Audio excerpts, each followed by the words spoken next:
Hey guys, hello and welcome to Total Health with Dr. Nick. I'm Dr. Nick Sedano. I'm so thrilled you could be with me here tonight.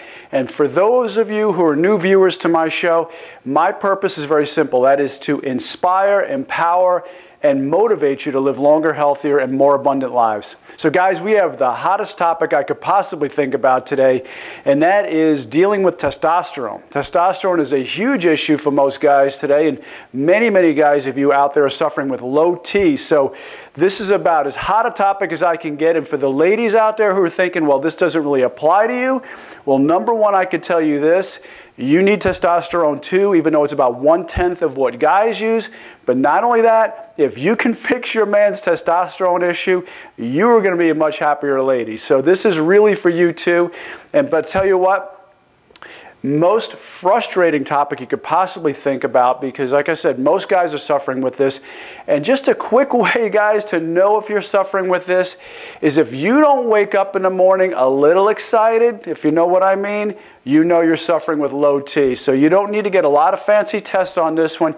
Just know that if you're not a little happy in the morning, you're probably struggling with low T. So anyway, today we're going to be talking about the 6 proven ways, and I'm telling you, these are proven ways to be able to boost your testosterone naturally. So you don't need to get all the drugs. In fact, what we're going to talk about today isn't really things you need to go out and buy necessarily. I'm going to show you a few different things that are things you might have to get. But for the most part, these are things you could do very easily. It's not going to cost you a lot of money. There's so many celebrities today that are going out spending thousands and thousands of dollars for shots and different creams and lotions. You're not going to need that. So let's move on. Number one, actually, before we get to number one, talk about testosterone a little bit. You know, I know a lot of people think that maybe growth hormone is the big hormone, but I'll tell you what, testosterone is the holy grail. It is the one that controls them all. So this is the big one, guys. It is responsible for building muscle. It's responsible for your mood. If you're putting on fat around your waist, you have low testosterone. If your sleep isn't good, if your moods aren't good, if your overall energy isn't good, and guys, if your overall well-being isn't good, you are probably suffering from low T or low testosterone. So this is really for you. And you know what? It's not something that, you know, is just for some people. This is really applying to all of us, myself included. You know, testosterone is going to drop naturally as we age. And we can see here, you've got, you know, normal testosterone levels at age 20. But by the time you're at 30, you're already starting to see lower levels. And this just keeps tapering off all the way down the line from 50 years old, where you're just a little above half, to 60, 70, 80 years old, where you have very little levels of testosterone at all. And why this is so important too is because by the time you're 70 years old, you're going to lose about 30% of your muscle mass. So you've got to really get a grip and a hold on this if you're to really live a long, healthy life, because not only is just the levels dropping where it's affecting, like I said, your mood, your ability to build muscle, your energy, it really can contribute to a lot of disease processes too, like heart disease, obesity, type 2 diabetes, general performance diminishment. All right, impaired sexual function. Of course, we talked about, you know, not being able to build muscle mass, and also to low mineral density. So there's a lot of different things that are contributing factors to low testosterone that you might not have thought about. So you really have to get a hold on this. So number one, first thing you can do when you are wanting to boost your testosterone is going to sound a little bit far-fetched. It's going to be a little bit, you know, against the grain of what you think you should normally do, especially for you guys out there that are trying to build muscle mass. And that is to, ready for this, eat more fat. And I know it doesn't make sense. You're thinking, I can't eat more fat. Fat is the enemy of building muscle. I want my muscle to show. I don't want fat over my muscle. Fat makes you fat, doesn't it? Well, guys, it couldn't be further from the truth. Fat doesn't make you fat. Grains make you fat. In fact, think about this. When farmers want to fatten up cows, right? When they want to fatten up cows for slaughter, what do they feed them? Yeah, they don't feed them any grain, any fat. They feed them grain. So grain is what fattens people up. Way back in the 50s, when Dwight Eisenhower, our president, had a heart attack, One of his top advisors was named Ansel Keys, and he started this fat lipid hypothesis that he blamed fat as the big cause of heart disease, and it couldn't be further from the truth. In fact, Time magazine ran an article on this where it says scientists labeled fat the enemy and why they were wrong. Their data was flawed. It was completely wrong, and it vilified fat for 60, 70 years now. So we've got to get away from that and actually eat more fat, because fat does a lot of different things. Number one, fat is necessary to make testosterone. A study published in the journal The Applied Physiology found that diets with higher amounts of monounsaturated and saturated fats, and we're going to talk about that in a moment, what are some specific examples of that, have been shown to increase testosterone levels. Conversely, if you had lower levels of fat in your diet, and studies were done in the same study, high-fat diet, when it went down to a lower-fat diet, they experienced lower levels of testosterone. So the research proves this. This isn't just theory. This is fact. You need fat to make hormones.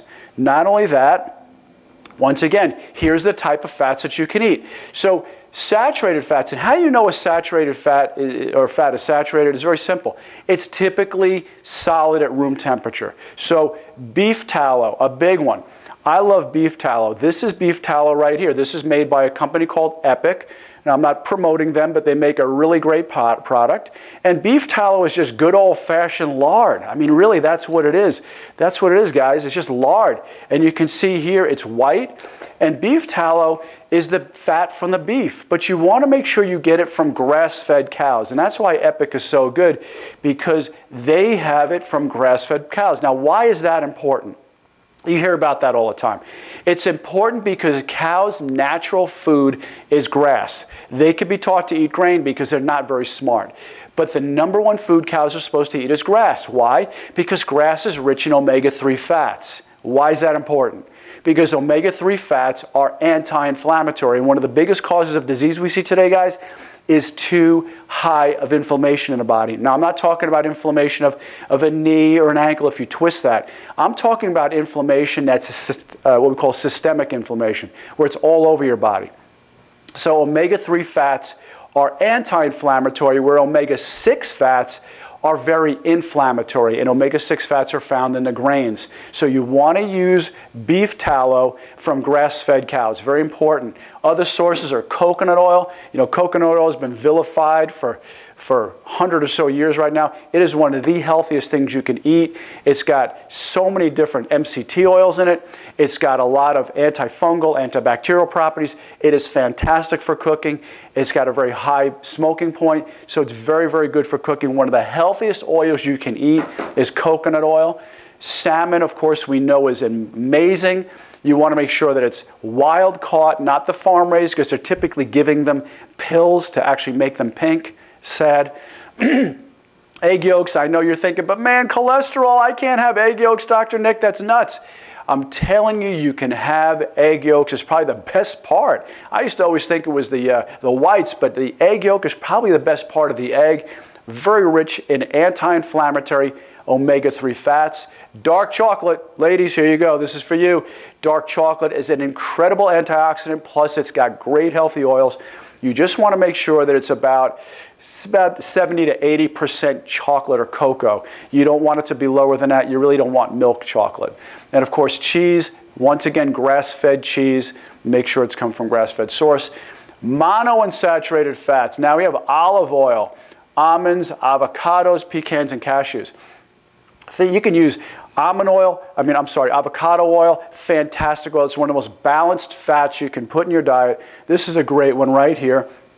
Extra virgin avocado oil. Very high smoking point, about 460 degrees, so it makes it really great for cooking also. Cashews, once again, not promoting any particular stores, but I get this from Trader Joe's. Make sure when you're eating nuts, cashews, almonds, pecans, things like that, make sure they're raw. You don't want them cooked, you don't want them blanched, you don't want them radiated, because you destroy the natural enzymes inside. All right, moving on. This is probably one of the most vilified foods in the entire SAD or standard American diet. Okay, you get it? SAD, standard American diet. Ready for this? Cholesterol. Yeah, with Dr. Nick, my doctor tells me to stay away from cholesterol. I'm telling you, cholesterol is good for you, all right? Get off of that myth. Get off of this crazy train that cholesterol is bad for you. It is absolutely good for you. You have to have it to make testosterone. It's a precursor for it. When we started dropping cholesterol and eating more healthy whole grains, diabetes soared, all of the diseases started to soar. We have to get back to eating quality fats again. Cholesterol is one of them. Your brain is made of cholesterol, guys. You've got to get cholesterol into your system. And here's another little fact for you. 20% of your cholesterol comes from diet. 80% comes from your liver. Your liver is making cholesterol. So even if you drop it in your diet, your liver knows, okay, we got to make more cholesterol because we need it for hormones, and your body kicks up a higher level. So we need cholesterol. Your liver is going to make it anyway.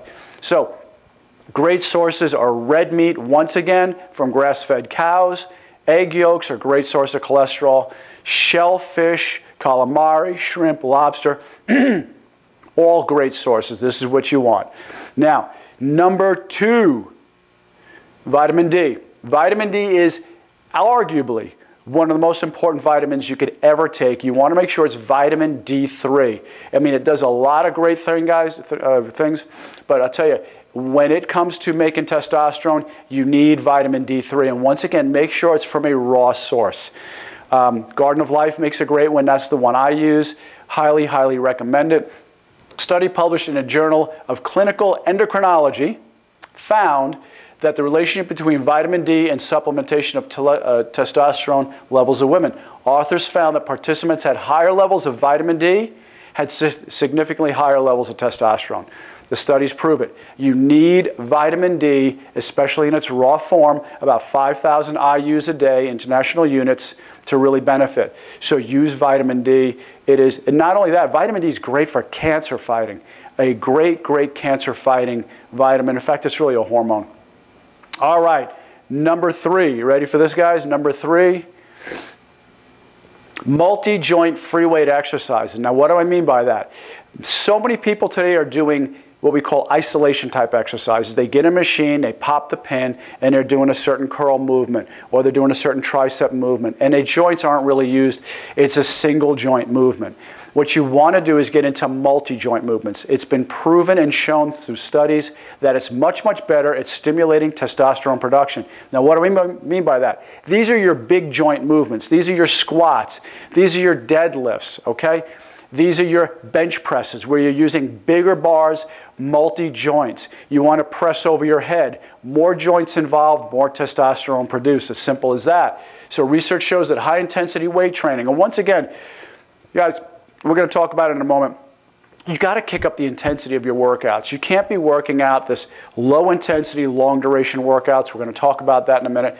But choosing weights that you can reach really maximum muscle stimulation within 10 reps. 10 reps or less will really stimulate and increase testosterone. So once again, squats, bench press, deadlifts are all the best exercises you can do for that. Now, number 4, shorter workouts. What? No, I've got to be in the gym an hour, hour and a half, 2 hours. I see so many people at the gym where I go, they're like gym rats. I apologize if I'm offending some of you guys, but you don't need to work out as long as you're working out. Research has proven that when you work out past 40 minutes, you're secreting too much cortisol. And we know cortisol is an anti-testosterone hormone. In fact, it's a stress hormone. You want to create a catabolic reaction in your body rather than anabolic. You want to break your body down rather than build it up. Keep working out for longer than 40 minutes. When I go into the gym, I'm doing something wrong if I'm there for 40 minutes. I want to be in and out. Sometimes my workouts are as short as 20. But typically about 40 because I do a lot of supersetting. I do higher intensity, shorter duration. That's really the way to do it. Higher intensity, shorter duration, not lower intensity, long duration. Okay, so even if you're doing something like running on a treadmill or an elliptical, you can go as fast as you can and then cool down for 30 seconds and go as fast as you can again, ramp it back up for another 30 seconds. So go slow for 30 seconds, go fast for 30 seconds, but keep that intensity up. So research shows that the shorter rest period between sets also helped create, greater levels of testosterone. So not only working out shorter periods and higher intensity was the key, also resting less between sets. Once again, I'm looking at my watch. I'm giving myself 40 seconds before I'm ready to go to my next set. So most people are sitting there talking with their friends like training jaws and training lips. You guys don't need to be doing that long. You need to be working out shorter duration, higher intensity, about 40 seconds between sets and about 40 minutes for the workout. That's it for the greatest hormonal response. And guys, what we're seeing right now with all the research is it's not just about, working out for better health. It's really about building and getting a better hormonal response. That means insulin sensitivity is increased, growth hormone is increased, testosterone is increased. This is what you want in your workouts, not where you just go and kill time for about 2 or 3 hours. Number 5, more sleep. Now this is something, guys, I have been guilty of for the longest time. I kept thinking, man, I can run on such little sleep. 5 hours is good for me. I tend to go to sleep at midnight. I'm up at 5. I only need 5 hours.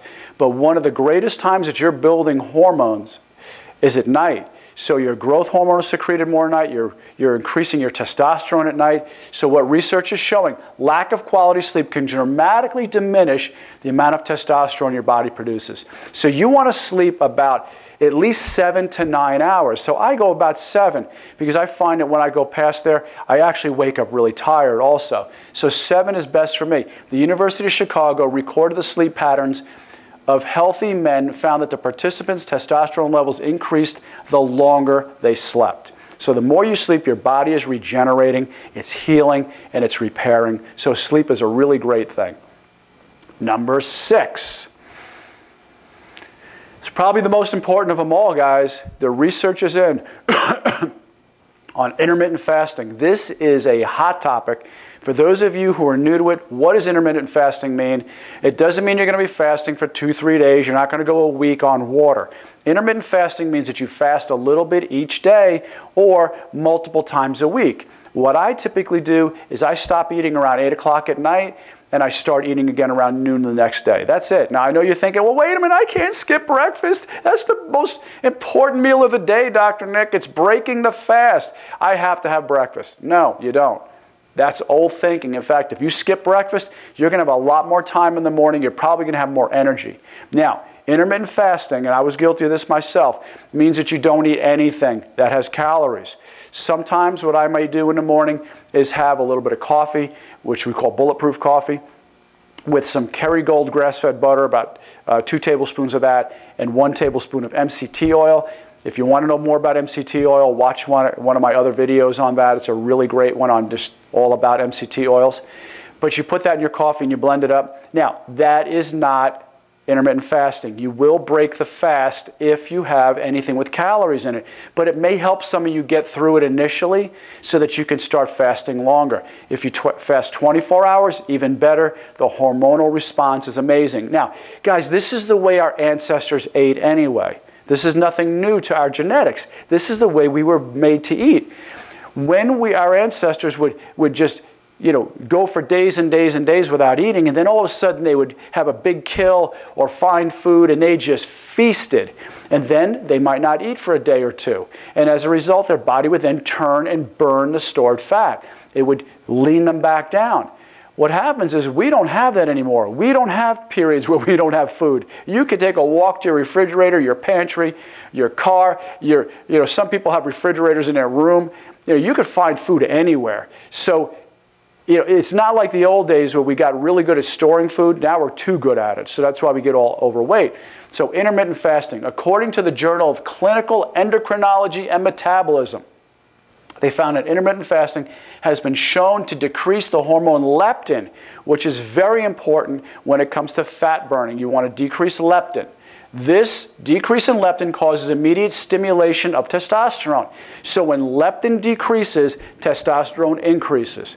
So that's what you get with intermittent fasting. Not only that, in one study, fasting was shown to increase serum luteinizing hormone. Very, very important when it comes to building testosterone. If it increases luteinizing hormone by a staggering 67%, this is direct precursor hormone for testosterone. So when we start increasing luteinizing hormone by 67% because of intermittent fasting, we greatly increase our chances of making more testosterone. In the same study, those healthy non-obese single guys noted an amazing 180% increase, okay, staggering 180% increase in testosterone utilization just from a short period of fasting. So once again, I fast from 8 o'clock at night till about noon the next day. That's 16 hours. You can go more. You could do 20. You could do 24. Just drink water, maybe tea or coffee, something that does not have calories in it. That's the key. But intermittent fasting is a jewel when it comes to building testosterone. Researchers show that after 24 hours of consuming no calories, I know it sounds crazy, and a lot of you think, well, wait a minute, Dr. Nick, if I don't eat anything, I'm going to waste muscle away. My body's going to think it's starving, it's in starvation mode. Guys, that's not the way it works. That's a myth. You go into starvation mode after about 72 hours where your body starts thinking that way. But even at that, it's burning stored fat. It's really what it's doing at that point. It's not starving. It's burning for energy. It's stored fat. A lot of us can do that and actually benefit from it. So after 24 hours of no calories, growth hormone levels increased and were elevated by 2,000%. Who would want that? You have celebrities spending $1,000 a shot on growth hormone, and you can increase it just by not eating for 24 hours, not to mention, think of what it'll save on your food bill by giving your body a little bit of a break like that. Growth hormone rises in direct correlation to testosterone, and it's highly anabolic. So once again, guys, increase your growth hormone, you increase your testosterone. How do you do it? Intermittent fasting. It's one of the biggest, best-kept secrets when it comes to boosting testosterone. Not only that, fasting induces, depending on how you want to pronounce it, autophagy, autophagy. I hear it all different ways. I like to say autophagy. Autophagy is when your body goes after old, worn-out cells. It starts to discard these cells. Now, why is that important? Because the process where your cells remove these cells, okay, the old worn-out cells, gets rid of estrogenic chemicals. When you have too much estrogenic chemicals in your system, these xenoestrogenic toxins, it is a killer of testosterone. So anything that you can do to reduce these xenoestrogenic toxins or estrogens in your system, you are going to produce more testosterone. One of the other things I wanted to mention as a great way to do this is to eat more foods that are cruciferous vegetables. Cruciferous vegetables are your cabbage, your broccoli, your collard greens, your cauliflower, your Brussels sprouts. All these things reduce estrogen in your body, which increase testosterone. So this, guys, is an important factor right here, reducing estrogens. So there's your 6 tips. Your 6 tips, your 6 secrets, your 6 proven ways to boost testosterone. Guys, if you thought this was valuable, please give me a like, a thumbs up. Please comment in the comment section. Let me know what you like. Let me know what you want me to do for future videos. I will do whatever you guys want. I want to know what you want to know, and I'll make sure I do shows that are really tailored to your health concerns. So guys, like I said, I'm Dr. Nick Sedano. Thanks so much for being here. Show this video to other people. Share it to people. So whether you're watching it on Facebook or YouTube, make sure you like it, make sure you love it, or make sure you comment on it. So I appreciate it, guys. Thank you so much for being here. I love and appreciate you. Watch out for our future videos, and we'll keep bringing you the voice of truth. Thanks a lot, guys. Have a blessed day.